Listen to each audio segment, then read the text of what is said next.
Ya, bentrok antara TNI dan Polri yang berlangsung kemarin sebenarnya bukan yang pertama karena sudah pernah terjadi tidak dalam waktu yang lama, tapi 2 bulan yang lalu dan disebut sudah menjalani proses damai. Ini yang menjadi pertanyaan saya. Apakah tidak cukup format damai yang saat itu terjadi, ataukah memang itu hanya damai-damaian begitu, disebut damai di publik, tapi sebenarnya ini belum selesai antara kedua kesatuan yang sama yang juga terlibat bentrok pada bulan September lalu? Ya, kalau saya kira sih ini karena mindset ya. Jadi kita selalu melihat bahwa persoalan konflik ini hanya semata-mata sebagai persoalan sepele. Individu atau oknum yang karena satu persoalan selalu kecil disederhanakan seperti itu begitu kemudian ya? konflik, sehingga kemudian solusinya disederhanakan menjadi ya berdamai.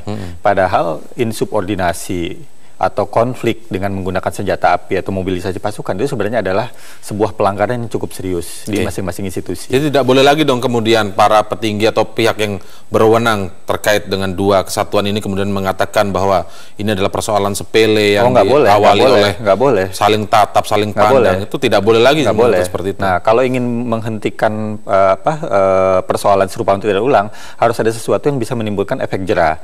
Ya kan, efek jera itu ya memang sanksi hukum yang sangat tegas. Ya kan, karena apa? Investasi negara untuk masing-masing personil di TNI atau individu di Polri itu investasi yang mahal. Investasi negara terhadap mereka, ya kan? Kalau misalnya untuk PNS atau pegawai swasta, mereka kan berinvestasi terhadap dirinya sendiri sebelum masuk ke lapangan pekerjaan. Artinya mereka kuliah atau apa. Tapi kalau tentara, polisi itu kan diinvestasiin dari nol, sehingga mereka menjadi well skill, well trained, ya, punya kemampuan dan punya kapasitas. Nah, kalau mereka kemudian dengan kapasitas yang demikian besar mereka masih melakukan pelanggaran, itu mereka sudah merugikan negara, merugikan nama baik institusi dan mengancam masyarakat.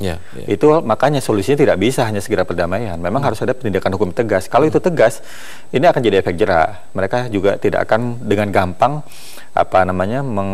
menggunakan emosi ya untuk konflik gitu. Cukupkah hanya pemecatan misalnya kalau disebutkan sebagai sanksi yang tegas tadi? Nanti kita akan mengulasnya lagi. Tetaplah bersama kami di Prime Time News.